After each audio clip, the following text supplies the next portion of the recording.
Charone, I think, right? Welcome to another episode of Under the Hood. I keep thinking to myself that I need to get one of those like cool intro videos.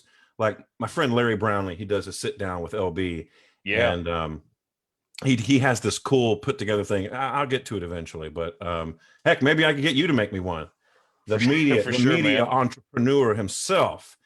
I am so thrilled to be hosting today Rafael Porto, an incredible young bass baritone from Brazil that I had the pleasure of working with at Nashville Opera. We did a production of Tosca, where what'd you say? Did you say I sang Charone?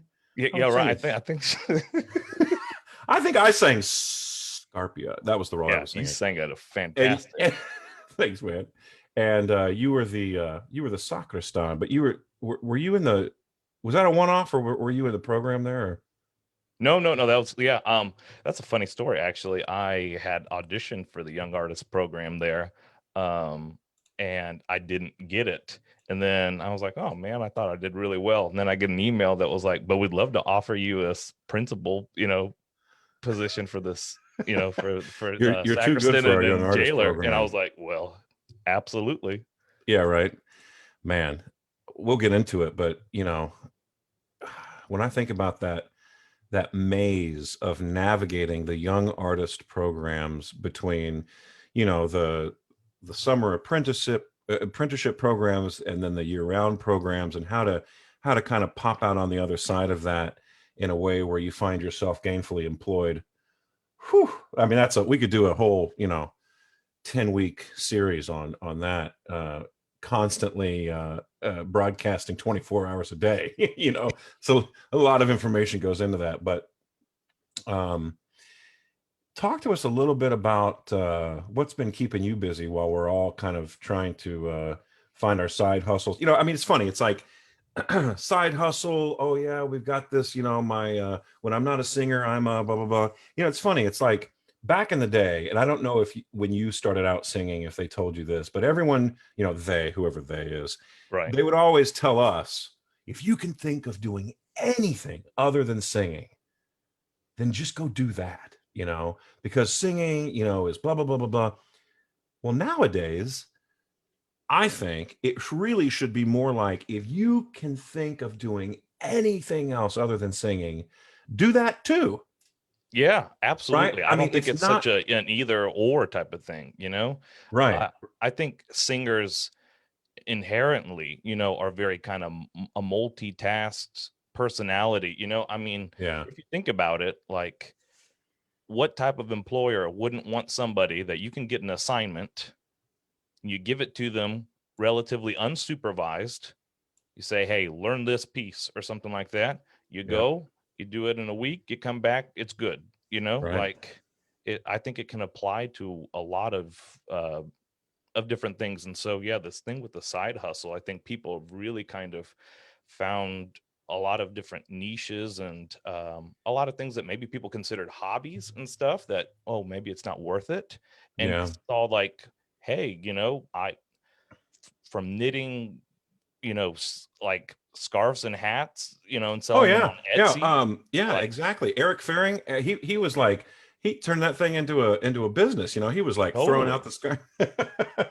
But yeah, I mean, I've got a friend of mine, Jennifer Forney, who has been doing like bathroom and kitchen makeovers, renovations, building all kinds of like countertops and stuff. I've got tons of different people out there, because at the end of the day, like you said, we are we are interesting people beyond what you see on the stage. And I think when you think about what are the ingredients that kind of make up a successful singer, you've got to be able to sing well, right? And that in itself requires a whole slate of different bullet points. But then on top of that, you're acting, you're inhabiting a role, and you're interpreting text. So it's about taking poetry that's written in a foreign language oftentimes, and finding a purposeful intention behind these words. Oh, and then also cueing into the conductor. Oh, and then your colleague forgot to make their entrance, so you're having Yeah. to improv on the fly. It's like, yeah. So you turn that into I don't know, being a project manager at a warehouse. You know what I mean? Like there's that can so easily translate in so many other fields and so many other um, places of career choice, But Absolutely. what's been keeping you busy over the last year and a half or year? So when I was starting my master's at Indiana University, Oh, go I IU. yeah, go Hoosiers, all right? Um I had to do some, like grad audition tapes. Okay. And so I saw how much that kind of cost. And I said, well, I don't want to do that. So I'm going to learn how to do it myself, you know? Now, And when you say so, grad audition tapes, you're talking about when opera companies are saying, "Oh, please submit to us exactly. And, a and the same with video, school and stuff, a where it's like, hey, digital." Yeah. and Oh, so I learned back then how to kind of do my own recordings, and that grew into now like this kind of media business that I have now, which always was kind of a side hustle type of thing. But as everybody kind of knows, when the theaters closed, everything was just like, boom, we got to go virtual. yeah. Uh, who knows how to do that? Oh, nobody, like in We have all had to up. Well, here we are with our beautiful condenser XLR no, mics. It's like, absolutely. I mean, we all sort of get into the game and you start finding out a little bit more about, oh, okay, well, how does that help? Oh, okay, that's good to know. It's funny that you mentioned that. When I was at IU, so I was there from 99 to '02. When were you there? 2013 to 16. Okay.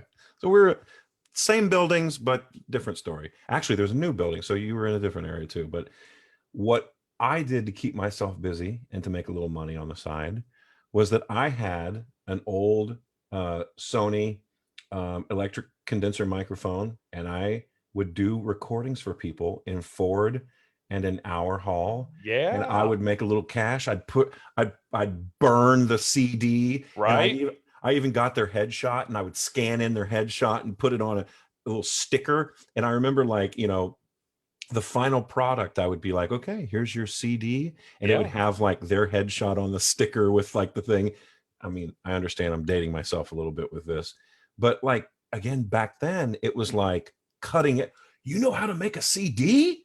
How do Oh, you for do that? I'm sure. like, well, it's, it's one of those things. If you know how to do, it's not that hard to do, but For sure. And it's a once you skill get the set. the kinks out, but it's Yeah, just one of those exactly. things, yeah, that like we as singers learn skills for different things. Right. And a lot Right. of times you don't think of it as a marketable skill, So Yeah. it's really cool seeing so many people doing things from web design to photography to selling things to teaching languages. And I think it's really cool too that singers are realizing how much they can do while they're still on the job, like Yeah. for sure singing is, when we're on a gig, there's long rehearsal hours or stuff, but sometimes you're not called to a scene or you get a day off or something and you're just kind of in the hotel with a lot of time to kill sometimes. And there's Yeah. a lot of stuff that you can do that can kind of be those filler things when you're not constantly booked. And I think the wonder of kind of working remotely, is something that a lot of people have found something special, Well, yeah. I mean, my father-in-law, John Shade, just said, "Let's get back to live performances. Too many great artists have been sidelined by the virus." Oh, I mean, there's so much truth in that. It's unbelievable. But I was able to get my first Moderna vaccine the other day, and I'm getting another one here Yeah, I coming just out. got mine. Yeah, because of music teaching. Yeah, Like, yeah. So I think that sooner than we think, things are going to be able to get back to what we hopefully will think of as the new normal. Because I think that there are some things that have come out of this Zoom world that hopefully will stay together. I mean, like, as far as I've done almost exclusive teaching through Zoom, and well, I've used other methods as well. There's SoundJack, there's oh yeah, Clean Feed. There's all these different things, yeah, yeah, yeah, but it does give one. Today, for example, I taught a master class at Arizona State University. So, it's like you can very easily pop in and out of, geographic locations of, I mean, that sounds ridiculous. Of course you can, because it's online. But I think that, the way that Zoom has partnered with Yale University and upped their high fidelity music mode, and Yeah. um, you know, like I said, with these improvements in the audio um, field with this, it really makes it to where it's like, yeah, this could definitely allow for. I mean, I certainly hope that faculty meetings from now on are kept on Zoom. I mean, that's kind Oh, of awesome, you know. yeah. I what I like about some of this stuff too is just kind of how I feel like the opera community has kind of really come together Yeah, in a way this way. Like, because obviously people have more free time because nobody's performing as much. right. But with all these kind of virtual things that are out there, like I'm lucky that I did know Larry Brownlee a little bit from when he came to IU and some of these other people.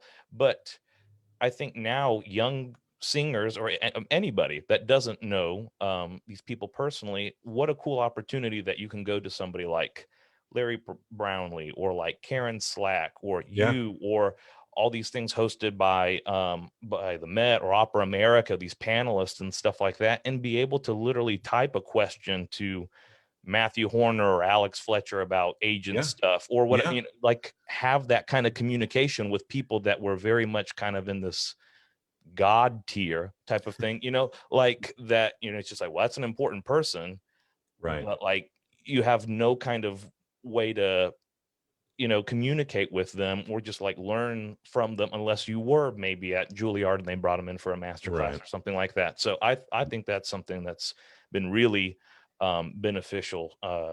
Just kind of seeing a lot of that kind of Well, and interaction you and take coming into the together. logistics of like when you want to bring somebody in, you got to fly them there, put them up in a hotel, have them, and then you got to, okay, is it 1 day or 2 days? How do you get?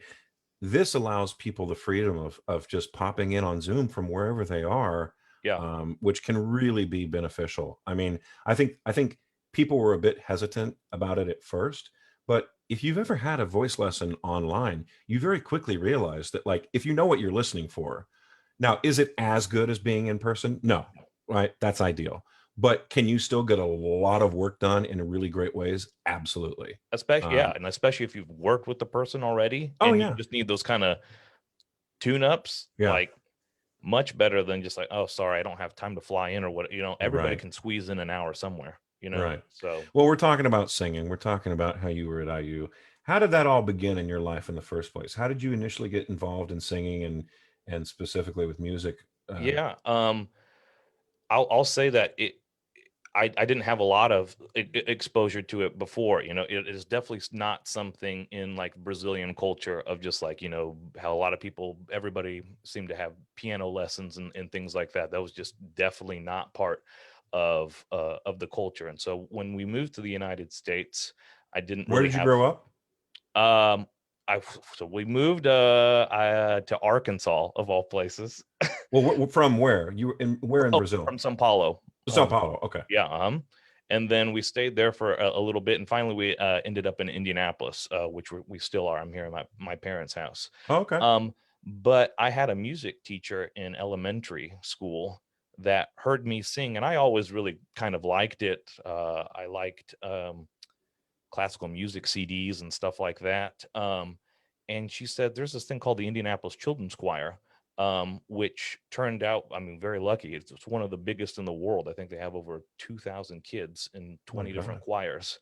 And there was a guy named Henry Leck that founded that, and they did some really, really top-notch stuff. And I just kind of did that for 10 years, and so like Wow. I didn't ever have music lessons formally, like private lessons or anything like that, but I was always kind of singing, and we would do things from Carmina Burana to Mass of the Children, John Rutter, like things with the Indianapolis Symphony if they needed a children's chorus and things like that. Wow. When So I you was did that from little, the age of what to what? probably fifth grade um through the High end of school? high school. Yeah. Wow. And it's funny. Fun fact, I was a boy soprano through ninth grade. It Through was just ninth like, grade. high, high, high. And then there was just one summer, nothing came out, but no kind of cracking or whatever. And then it was just like, boom.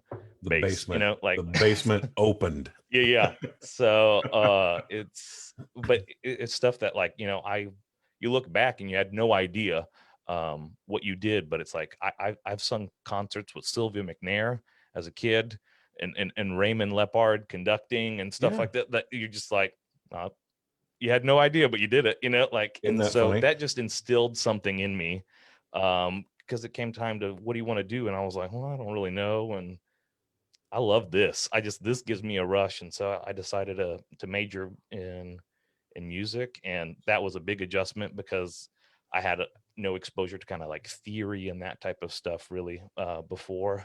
So So when you were in high school, were you in the choir at your high school, or was it I just the played show? violin actually. You Yeah. played violin in the orchestra. Yeah. Yeah. Um, Okay. and that was nice. And I mean, so I knew how to read music and all that type of stuff. But when it came to certain things of like aural skills and music theory and especially keyboard, I mean, I didn't know where middle C was on the piano when Oh, I did wow. my placement. I just, so they're like, we know where to place you, but so that was it was definitely Yeah. uh a big learning curve, So but when did you have your first formal private voice lesson? 2 weeks before my college audition. Yeah.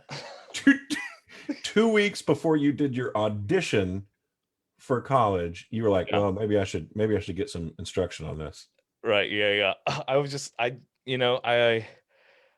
because I wanted to go to the place Butler University in Yeah, sure. In Indianapolis. Indianapolis. Yeah, which had some programs with Indianapolis Opera at the time and the symphony and things like that, and also was where the Indianapolis Children's Choir would do kind of rehearsals, and so I felt very at home there. Sure.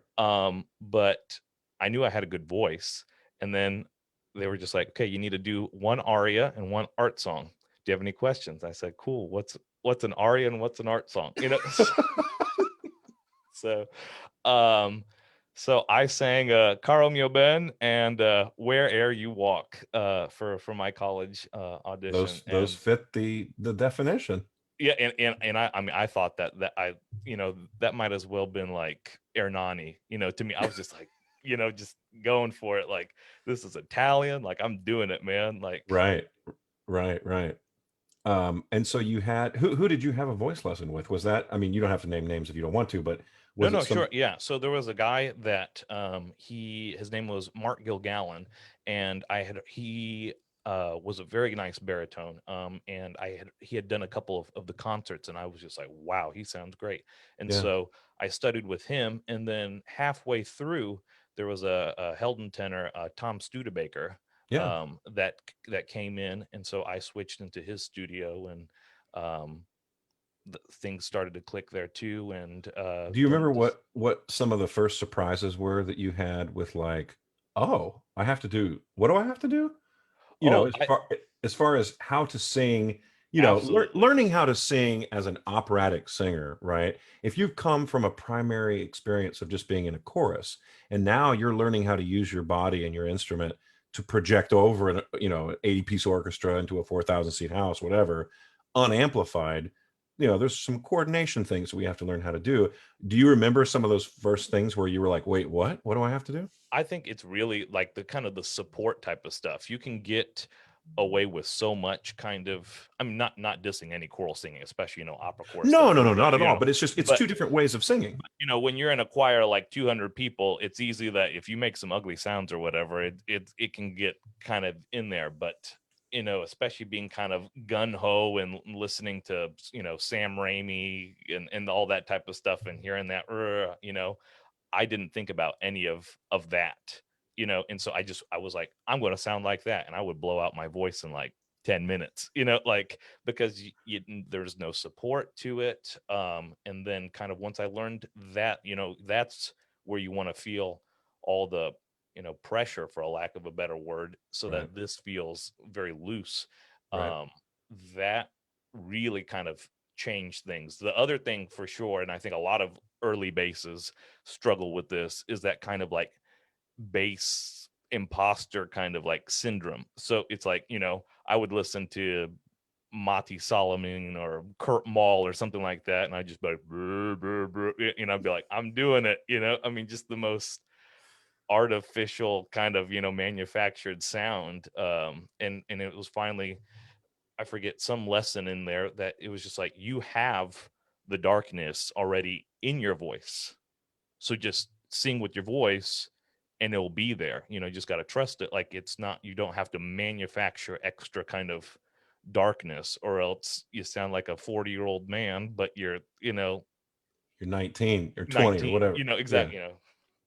That's interesting. Yeah. I think that, oftentimes young singers will aspire to, sing the repertoire, have their idols, I mean, you mentioned these gods of the opera world, it's like we have such a treasure mine right on YouTube where we can look up anybody and listen Yeah, to these great singers of the past and the current, but it's a dangerous one too, because if we try to imitate that sound, like you said, we get into this manufacturing of a tone that gets away from being spontaneous and gets away from being authentic, organic, right? yeah, And I think that what you said is so true. It's like you already possess, like whoever, you possess whatever ingredients that you possess. But the way that we're going to, create the best sound that we can create from any individual is to sort of see with what we're playing with before we start trying to like sound like somebody else. You know what I mean? absolutely. Yeah. So you fell prey to that a bit when you were young, listening, trying to sound like you mentioned Raimi or whoever. Yeah, for sure. I just, and it took me a while to just kind of trust it, because the thing is, like, that whole, it does not sound here what it sounds like out there. And, so for bass stuff especially, like, Talk a little bit s- more about that. What do you mean when you say that? yeah. So later on, like, I've had some lessons with a bass, like, I really really admire Peter Volpe. Oh, And sure. who, It's like, hard for me to say his name without oh, I know. saying Peter fucking Volpe. Yeah. Yeah. I love that man. But you nobody would say that he doesn't have a bassy dark voice, Sure. but you hear him talk about singing, and it is the most forward, bright, gathered, just like E, everything is kind of built off the E. And that just kind of blew my mind a little bit, because it's like, so when we hear the sound, it's completely different, like, from what's kind of coming out. And so to me, it can sound extremely kind of narrow, gathered, just kind of over bright, kind of pingy, almost metallic in a Mhm. way. But then out, it comes with basically just, that overtone on it, and with the color of the natural kind of voice there. If I don't kind of gather it, then it kind of has actually a hollowness to it, because it doesn't really project out as much. Sounds great about 3 feet away, but doesn't really get out there. And so I never thought of a bass voice as very narrow and bright, Right. but Right. but I think that's something that we listen to a lot of, kind of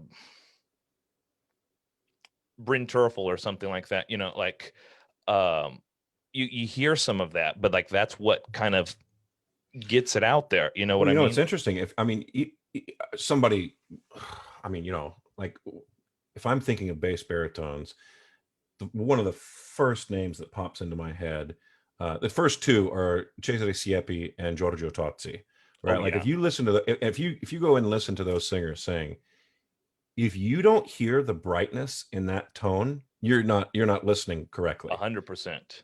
I mean, Totsi there is is like one of the so number much one to me, like, there is so much ping and so much chiaro in that sound, balanced beautifully with this warmth and richness, oscuro. But yeah, it really is about finding that balance. But I talk a lot about in my teaching, how we purposefully, and I learned this from Stephen Smith. How we purposefully refine our vowels is really what determines the timbre of the sound. And so it's a matter of making sure that, like you say, you gather the instrument and you make certain that you're on the breath and not with the breath. But the sound that we get, it's about how we're purposefully thinking of the vowel and the structure of that resonant space. right? So in other words, if you close your mouth and spread the corners of your lips, you're not going to make a you're not going to make a good sound. You know what I'm Yeah. saying? If you want to try to sound like this, it'd be great. Yeah.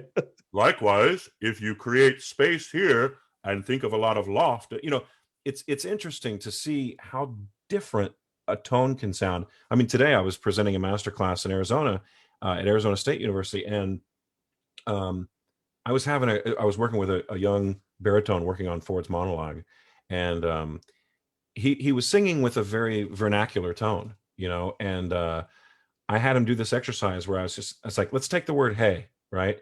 And let's do it as nasal and frontal as we possibly can. And that's on one side of the spectrum. And then let's go while maintaining the integrity of the vowel. Let's go all the way over to the other, right? So it's Yeah. like, hey, hey, hey, hey, hey. And what you realize is like, oh, wait a minute, that changes the sound of everything. The acoustic changes, the resonant space changes, but how I'm doing that is from the perspective of how I'm thinking of the vowel, right? But Yeah. I mean, getting back to what you're saying, yes, it absolutely is focused, bright.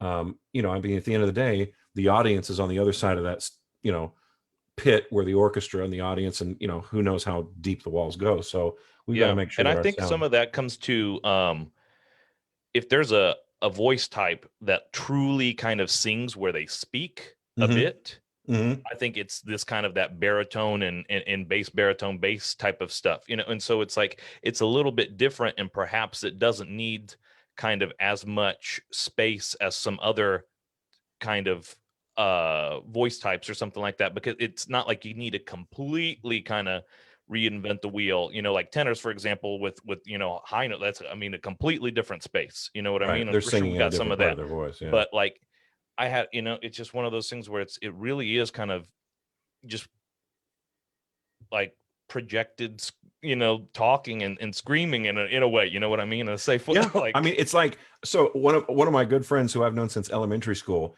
he heard, we reconnected after not having, seen each other a number of years. And he's like, what are you doing these days? I'm like, oh, I'm a professional opera singer. And he's like, what? And I played him some recordings and he was like, God. So he introduced his son to it, who was like a teenager that played electric guitar and was like yeah, yeah, loving music. And the first thing that his teenage son said, a shout out to Chris Liddell, first thing that Chris's son said was, oh, that sounds like elegant yelling. And I'm yeah, like, that's it. that's, It's you it's got it, it's man. elegant yelling. In fact, Yeah. I don't know if he's still watching, but Ricardo Frizza, Maestro Frizza has Oh tuned yeah. in. And I worked with him on a production of Falstaff at Seattle Opera. And I remember halfway through the monologue, when he's talking about the, affirerei la mia birra in tedesco, when he's talking, the last one is the la mia bottiglia d'acquavite è un turco. No, back then, man, I wish I could go back and change things. But back then, I was overblowing with so much air. And I think this would be really great to talk about this ratio between like air speed versus air quantity. For me, Yeah. it was a life changer. And I think he was so right, because we were working together. And Maestro Fritz, if you're listening, I want to tell you thank you for calling me out on this. Um, but it was like I thought the higher you go, the more air you use.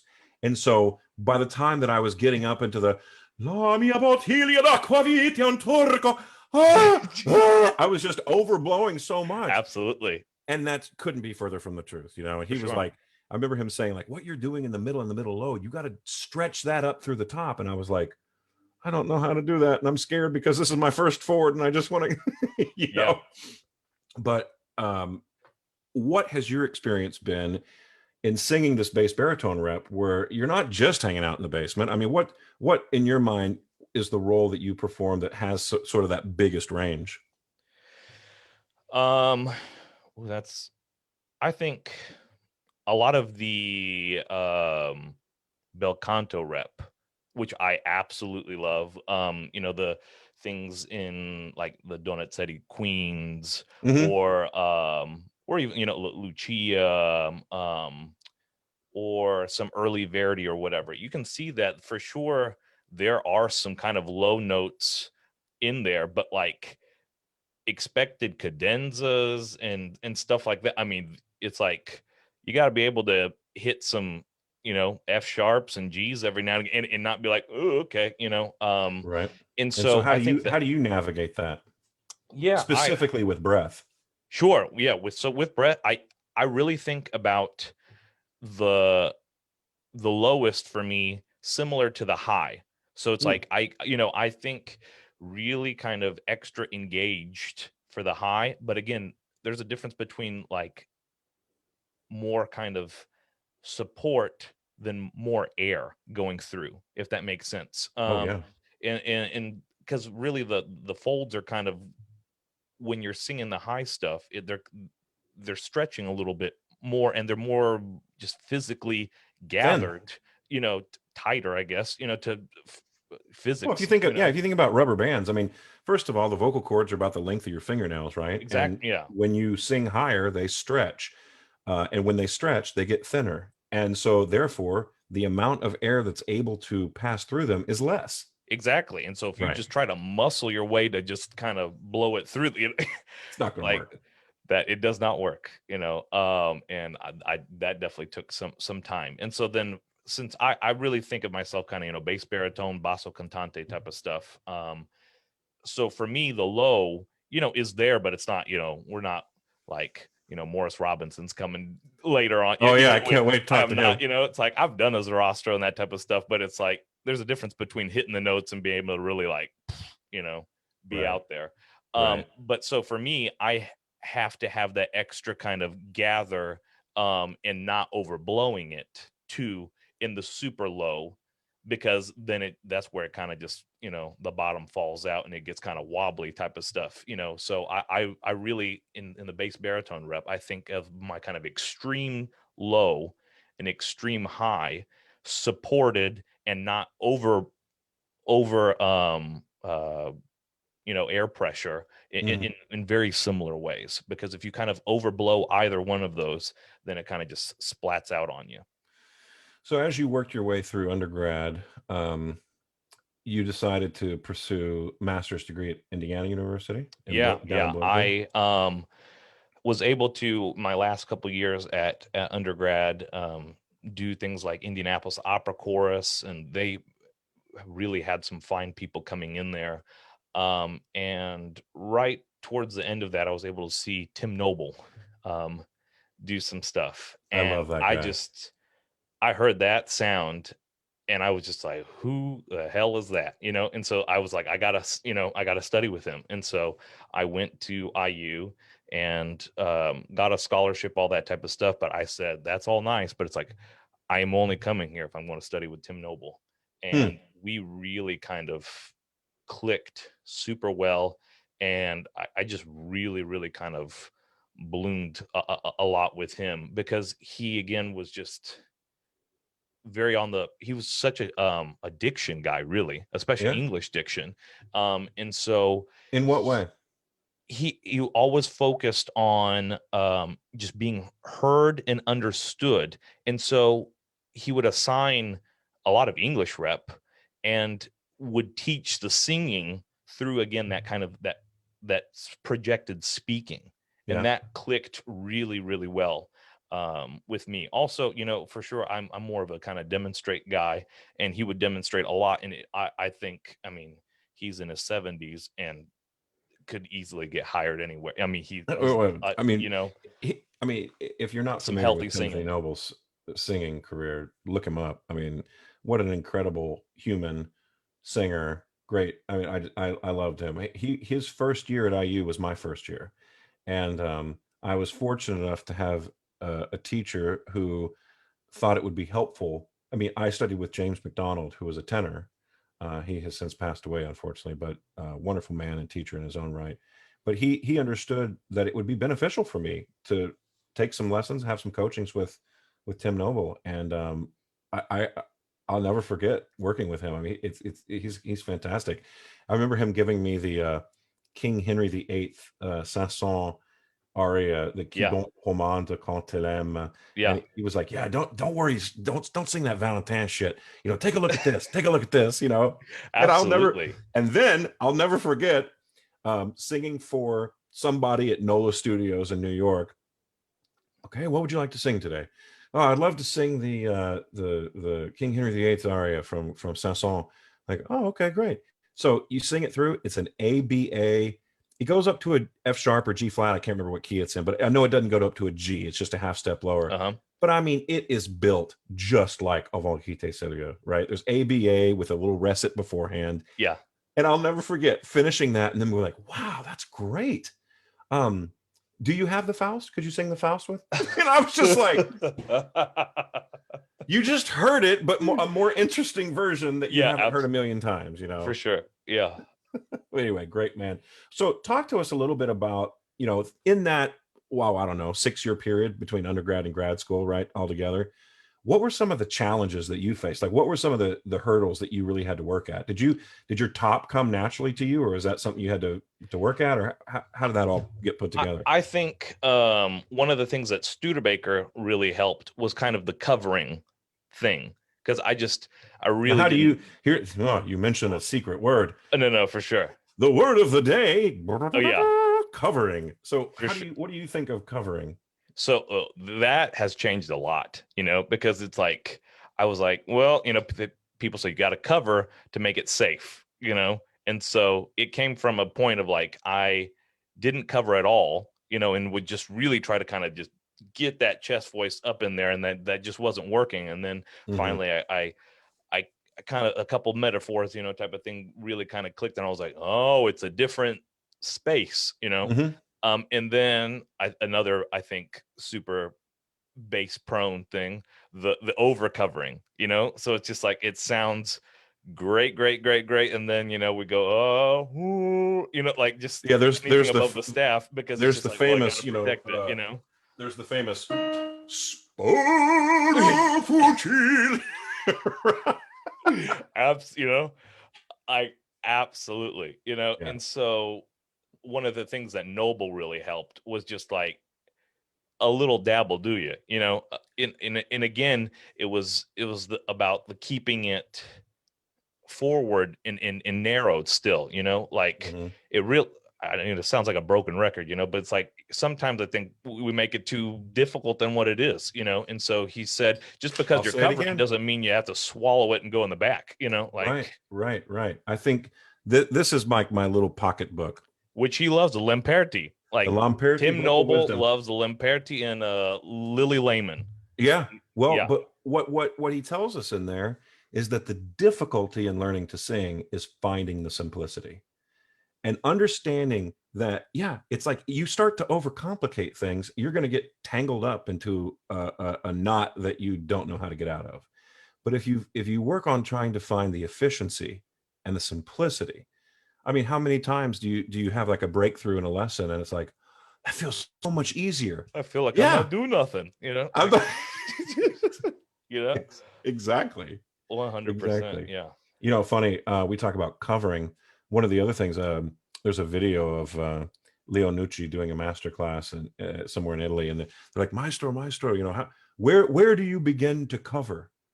And he goes over to the keyboard and he goes,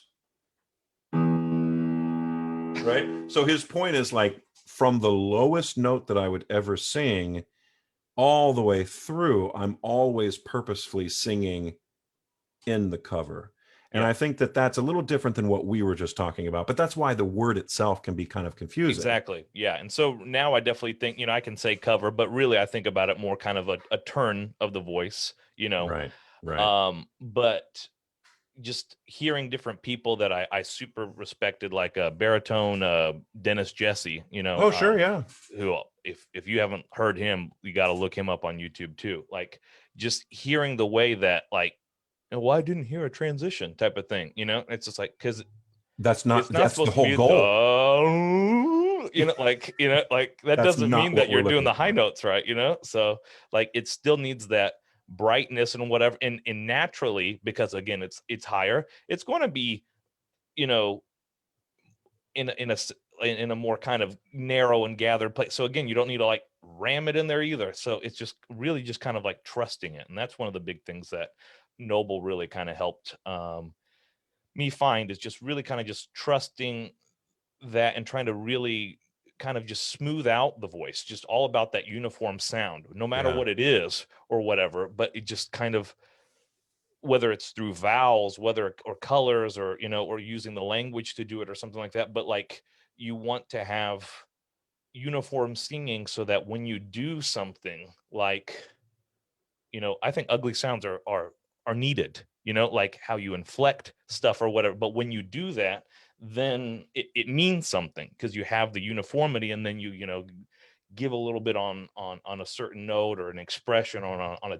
emphasizing the text or something like that. It really stands out than Hmm. if like, oh, here's my kind of real middle voice, that bread and butter, I can sing this all day, he's comfy. And then it's like, oh, not a different kind of voice in the bottom and then a different voice on the top. Just really Right. kind of a uniform sound was just, he really worked on that. That's But awesome. I think the main challenge, and something I kind of still struggle in, um, kind of in the world of bass baritone stuff, I would say is rep.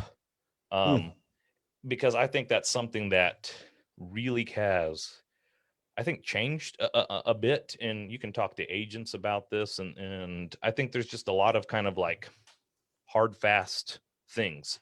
If you look at, for example, like something like Marriage of Figaro, the Hmm. Count and Figaro. Every Hmm. Ask anybody, it's like the Count is a baritone.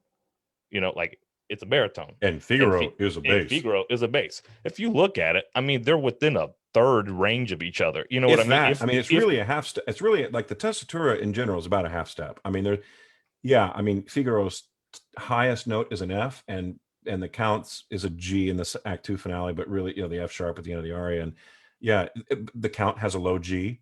Figaro has low Gs. you know, Figaro is usually the bass and the ensembles, and the count is above that. But yeah, but it's interesting that some people really have kind of set ideas on things. And even in schools and in learning stuff, they're just like, well, it's not in the bass anthology book, so I'm not going to do it. It's just, like, if it's not in that Recordia Schirmer, like, it's obviously not for me. it's not for um me. Yeah. like, By the way, the first role that I ever sang was Figaro in The Marriage of Figaro. right, I was yeah. 18, first semester of my freshman year in college. But so you're to your point, you're challenged by repertoire in Yeah, what just kind way? of finding, because like, there's still certain things, like, um certain Verdi, like Banquo or something like that, that some earlier basses and stuff can try out. And it's like, well, sometimes, there's a difference between like singing it and singing it healthily, but also like having a sound that people are really kind of going with, Wanting. or same thing, Escamillo, or sometimes some people are just really like, I'd love I love the richness of it. No, I need a little bit more of a brightness to it or something, so it's just Well, really kind of dude, I mean, finding. I can tell you dozens of times that I've been told that my voice isn't gruff enough for Rigoletto, or Right, my yeah. yeah, and then I can also tell you how many successful performances I've done of Rigoletto where someone comes up and, or even the reviewer, whatever, says, thankfully this was sung with such elegance, and you know what I mean? Yeah, It's so subjective, It's like, absolutely. yes, Yeah, if you're wanting an ugly toned gruff Rigoletto, I'm not your guy. But for sure. rightfully so, if you're looking for a 60-year-old bass sound for Banquo, you're not their guy either. You know what I For mean? sure. Yeah. But yeah, all we can ever do is just sing with our voice and interpret it, and um, make a commitment to the performance, and Yeah. hopefully people like it. That's all we, And at the I end of think the there's day. definitely, extremes to that. I think about when I first was really doing auditions. uh One of the people I respect the most and absolutely adore in this business is Josh Winograde, Oh yeah, LA Opera. yeah, Like, yeah, I think an incredible singer in his own right, and just absolutely. unbelievable administrator. And he took the time once when I auditioned to him, because I mean, I just was absolutely kind of clueless, and he said, bass baritone doesn't mean that you put some bass, and then put some baritone, and call it a day. Because I think in this, What were you uh, offering? Do you remember? I, I think I offered some. It was something like, perhaps that Macbeth, or even it might even have been because I needed a German, maybe I put like in diesen Heiligenhallen or something or Oasis or something like that. But I also put like A per sempre, Well, like there you go. like I just so it's like, so he really took the time and he was just like, you have to go for the colors that really just speak in your voice. And that's what kind of has led me to a lot of this like bel canto Lucia's and Raimondo, Hmm. uh, Lord Seth, like I just love that stuff because it's just for me, it's just real kind of meat and potatoes kind of Hmm. stuff that just people say, oh, this is really difficult for these certain transitions, but for me, it like fits super well. Or I've done Leporellos, and like that just it fits really, really well because it's Have just you like sung right. Giovanni? I have not, done some arias, but again, like another example, like if you're a bass or a bass baritone auditioning for Giovanni, people might give you a little like, why are you doing that? Like Mm. sometimes, whereas I think about some of the great ones that kind of just go Siepi. exactly, and so many that go back and forth, like, Oh yeah. There'd be productions where they would change out, every night. They just kind of swap out. I mean, and I think ideally that's the kind of thing, it's built into the storyline of the show. I mean, um, I think it's great if you have a singer that can do both. yeah. Yeah, it's interesting. So as we kind of look ahead, um, you mentioned that you've gotten involved in the media business, sort of creating video audition.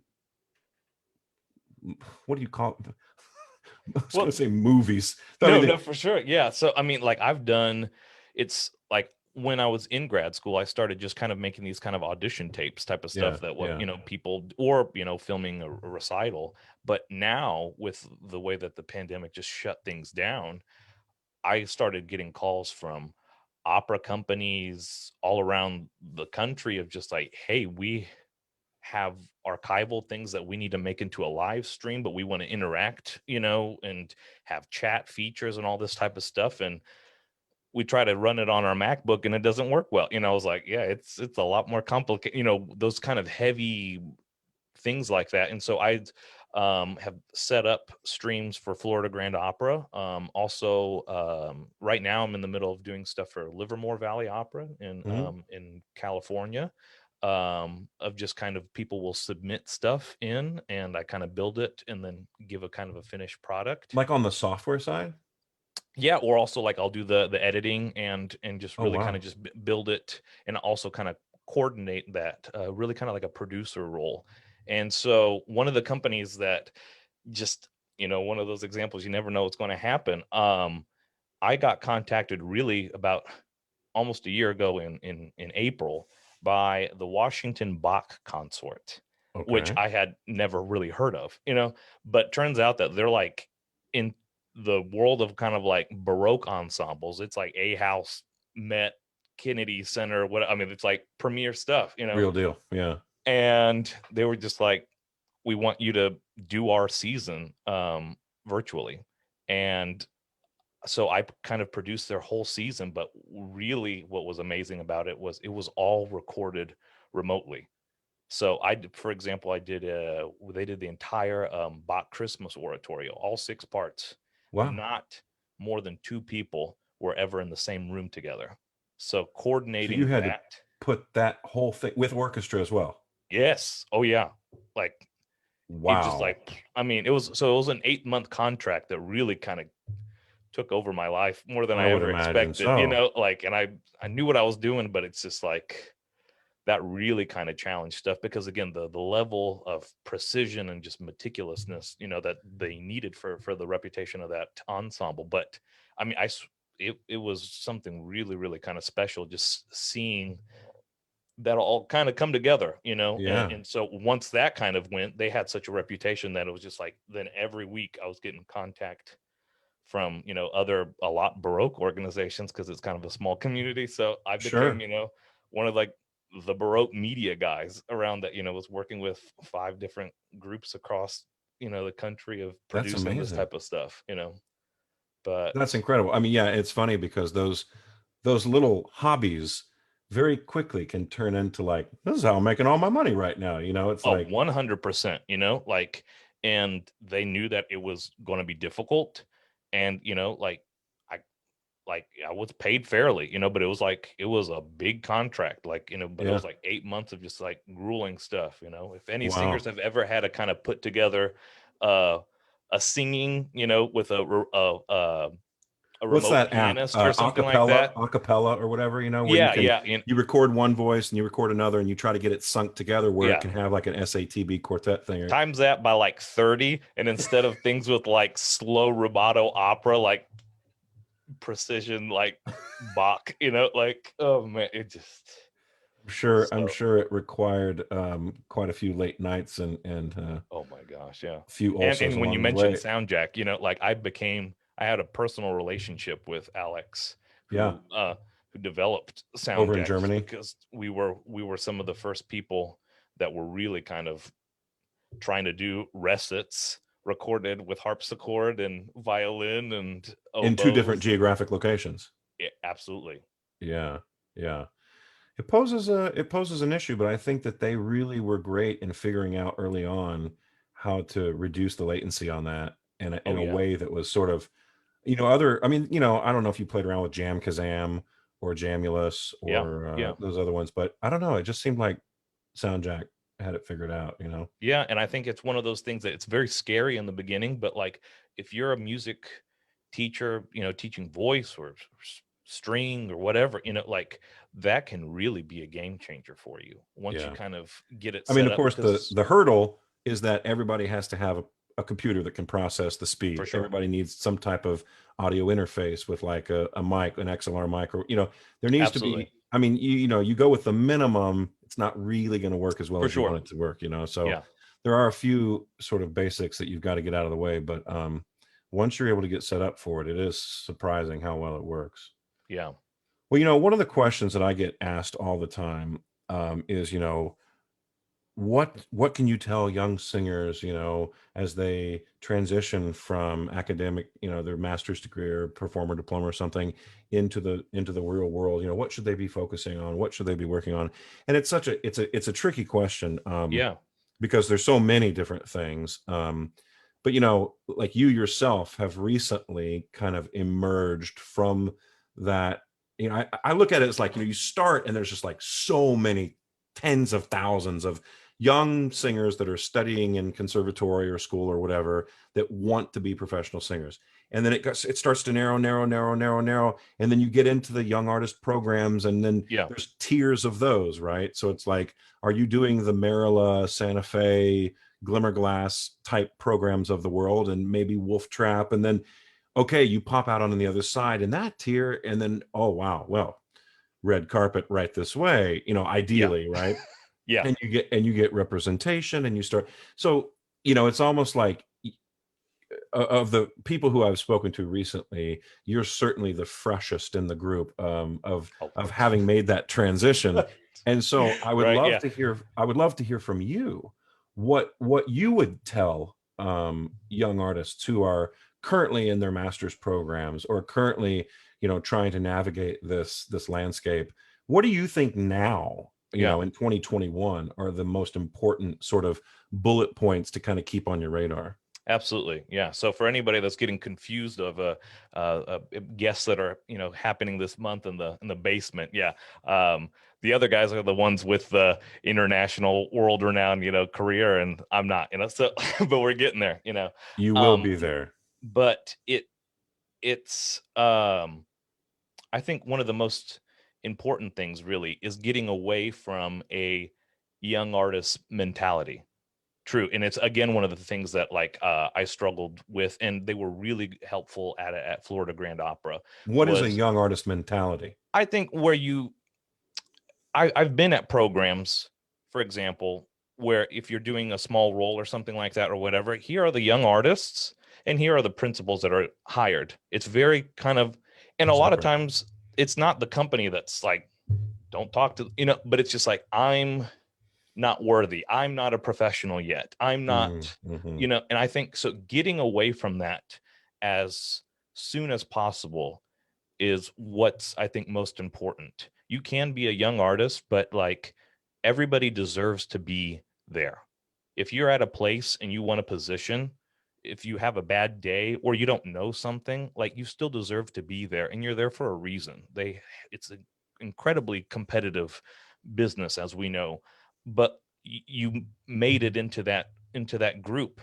And so I think the way that you hold yourself and just think about yourself can really, if you have this kind of young artist mentality, it can hold you back. If you're Hmm. working with a conductor, for example, you don't just like, oh, well, I don't want to bother him because, he's working with the leads or something like that. Like, talk to him as a person and talk to him as just any other artist that got hired, because you are an artist that got hired, and so because I think that there's this mentality sometimes of it's just kind of like grad school plus in a way, Hmm. because Hmm. they are education programs in a way, Right. and I think Right. that's fine, but it's just you have to break away from that, because if you do that, then for so many years, then when you do leave those programs, you really have no experience of kind of how to comport yourself, Hmm. like in a way. And so then when you reach out to conductors, reach out to agents or whatever, there's a little bit of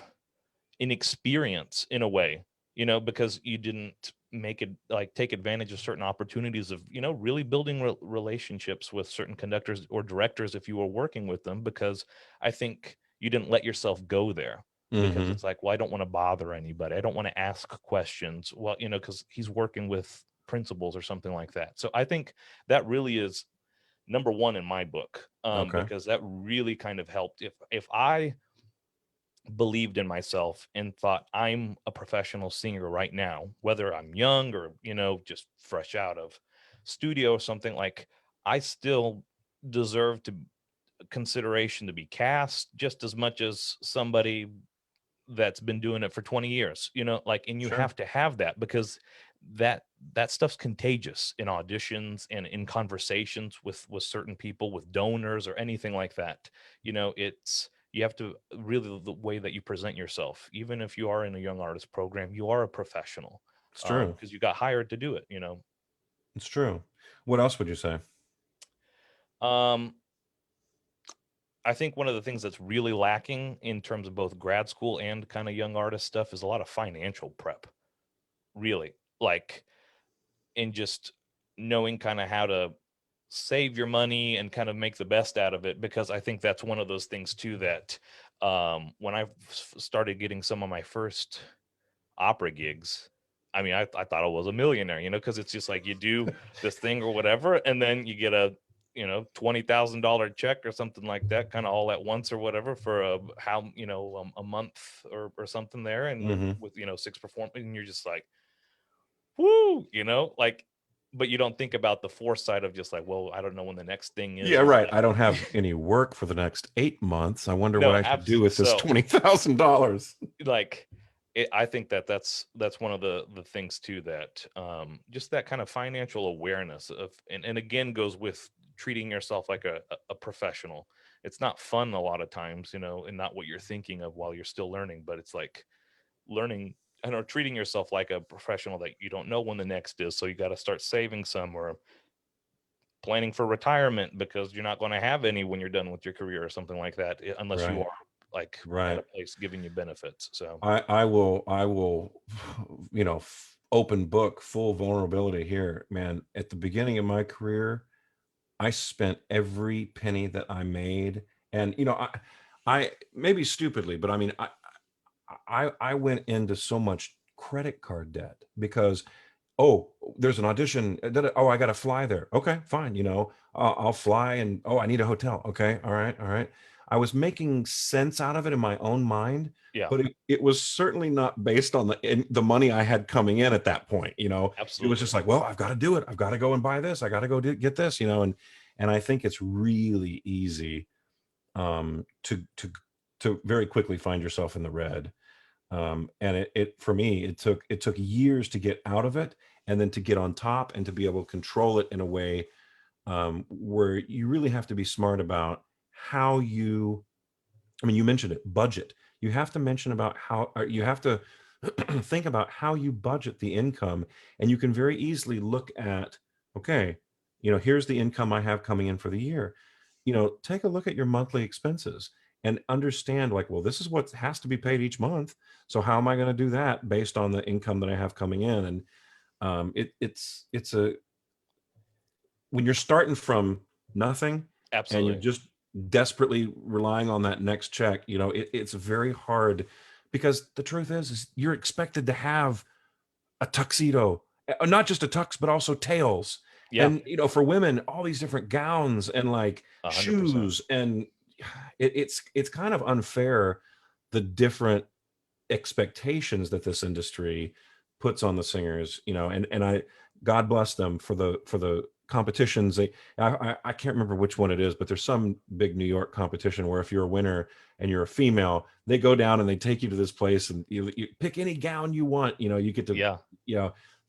I never got to pick a free tux, but That was, oh gosh, yeah. I was at Maryland a couple years ago, and oh, that was one of the best things too. Is like, a tailored tux was like they gave it to that you came with it. with, and it was because we had it for the final Phenomenal. sing, and it was Well, just first of all, that was the last time you and I saw each other in person, because one of my yes, one of my private students, Brendan Blankenship, was singing Britta Mara in that production, yes, who has recently transitioned from fish and mezzo to full on soprano. You should hear that woman sing now. oh yeah. It's unbelievable. But yeah, that was I flew out there to go see the production, and that was the And last we time. had dinner with Tara Faircloth. That's right. That's Yeah, right. who That's who right. was talking about finances back then. That's Like she does. Tara yeah, does a great presentation on finances for all these yeah. young artist programs. But it's just one of those All things sorts. that like always would ring in my when I was at Glimmerglass. I got to hang out with Jamie Barton a little bit, Yeah. and I did the whole. If you could say one thing to young artists, what was it? Pay your taxes quarterly. I just was like, not anything about singing, and she was just, but it was just one of those things that's like she was That was the first thing Jamie said. yeah, and it's just it was one of those things like you don't understand how much professional singers think about finances, because you Yeah. got agent fees and this and travel and Yeah. sometimes housing's included or not included, and sometimes you're booked and what like it really you gotta know what you're doing in a way, and that really kind of like lit a fire under me, because I was just like, I have no idea about anything. And Yeah. so I really kind of try to like dive in a little bit on that. Yeah. Yeah. It is a complicated maze to kind of figure out, negotiate, and there's thankfully programs like Marilla and others that bring in people to talk specifically about those things, and thank God they do, because I think once you find yourself sort of thrown into the fire, so to speak, you better be ready, because it can happen very quickly, and if you're not prepared for the different things that get thrown at you, or at least coming up with some type of system for it, um, it can be a tricky maze to navigate for Oh sure. yeah, yeah. But I'm definitely glad that more programs are kind of having little seminars and stuff about that, Yeah, because again, it's important. Young artists are professionals, and that's my, biggest, advice, going full circle is just like, you got to start treating yourself like you're not in school, if you're in a young artist program. that's true. It really is true. And every once in a while, I'll read a bio, right? Like somebody who's written their own bio, and it's worded in a way that after reading it, I'm like, who is this person? I need to hear them. You know what I mean? And it's Yeah. like taking that, what you're talking about and how you see yourself, but also transitioning it into how you also build your press kit and how you kind of market yourself, because it really is about the entire, how others see you. You want to make Yes. sure that they see someone. Now, there's also a fine line between that and arrogance, right? 100%.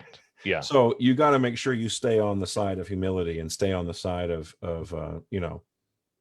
not coming across as someone that no one would want to spend any time with. No, for sure, because I think that's another thing. You meet some of these people that we talked about in this God tier, literally the nicest people ever, like I worship the ground that like Greer Grimsley like walked on, for Oh, what a example. great guy, though.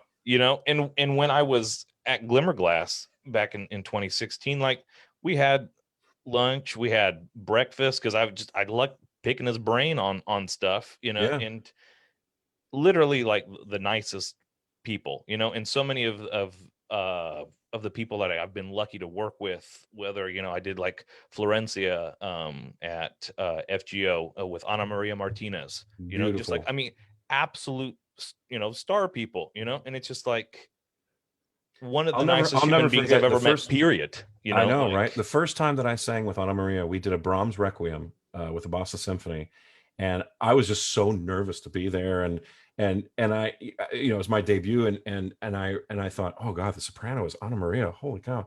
And after I sang the third movement, she's so beautiful, like she was so generous and so yeah. complimentary, and I was just like, you're No, the, it's you're you're you're you're great. amazing. you You're the know one that has to sit there for 5 movements and then sing this incredible, I mean, yeah, I always feel for my soprano in the Brahms rack, but yeah, it is. I think the people who are able to navigate that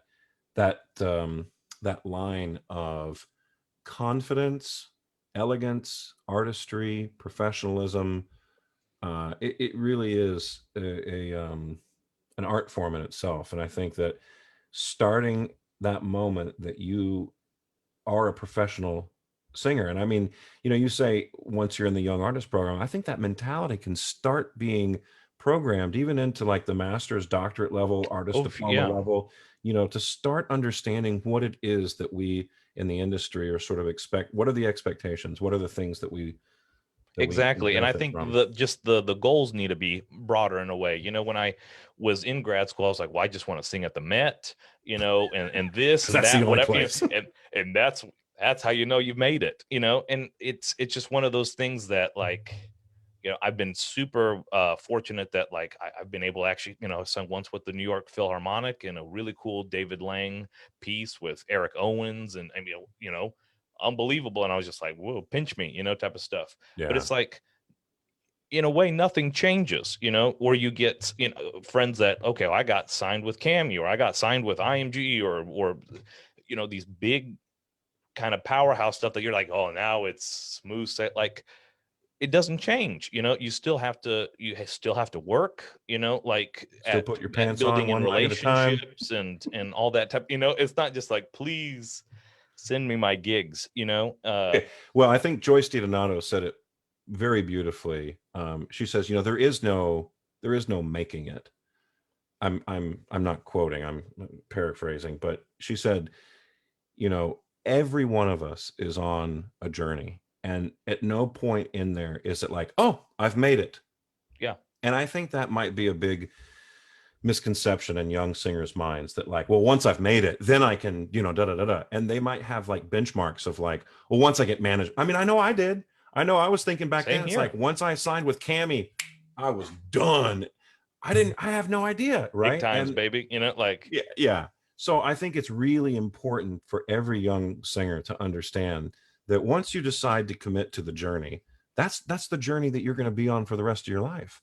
And yeah, that journey doesn't always just look like this ever rising arch of like success. There's a lot of, it's a bumpy road. And I think that, but having the humility to understand that we're all in this together and that we can support one another, in this community. um yeah, I think it's really, really, really important. yeah. And I think keeping those options open again, because like, for example, if it's, I'm going to sing at the Met, and you never sing at the Met, doesn't mean that you failed. Right. Like, but if your expectation is that kind of black and white, you're really closing so many doors. I'm just going to go back briefly, like to working with these people at the Washington Bach concert, for example. Yeah. I met some of the most fantastic singers that I've ever heard, that a lot of people just might not, like know about, because they're very heavy in the choral world and in the concert world. But Right. it's really unbelievable to see a lot of these people that are in permanent positions, like with, the singing sergeants and army bands, and also at, high-end churches like the National Cathedral in Basilica, like, Hmm. Joe Biden's mass and stuff, like, or John McCain's funeral, like people that sing at those high level and high stakes things, and see how they're some of the best singers, with an unbelievable technique, that make their life in a way that maybe they didn't set out to in the beginning, like maybe I'm going to do opera performance, but then they sing with Right. these Grammy award winning ensembles and really cool stuff. Like, Yeah. if you don't open yourself up to possibilities like that, or don't measure anything but like, I'm going to sing at some big houses and become, the next Renee Fleming, you're if that's an idea of success, then there's a big chance that you're not going to hit it. Yeah. No kidding. And and I think people having that life, like, I think it's just about having a life that's really filled with and fulfilled with music, in some way. Right. And so if you close those possibilities, you might find something that you didn't know about yourself. And I think outside things like that, should be very welcomed, and not like, well, no, that's detracting because I got to focus on a solo career or something like that. There are people Right. that just sing at, like, my teacher's, Studebaker in undergrad. He said he paid his house just doing Beethoven nines, like just concerts, because he was one of the best at it. He Yeah. could, it's a 300 in the orchestra, whatever. It doesn't matter. I can sing over it, like, That's right. but it's, so there's a lot of that type of stuff in there. Wow. That is beautifully put. Beautifully put. Well, I just wanted to read some. Margot Williams says that you were great in Florencia, Oh, there in Florida. thank Tom you, Miss Layton Margo. says, "Hey boys."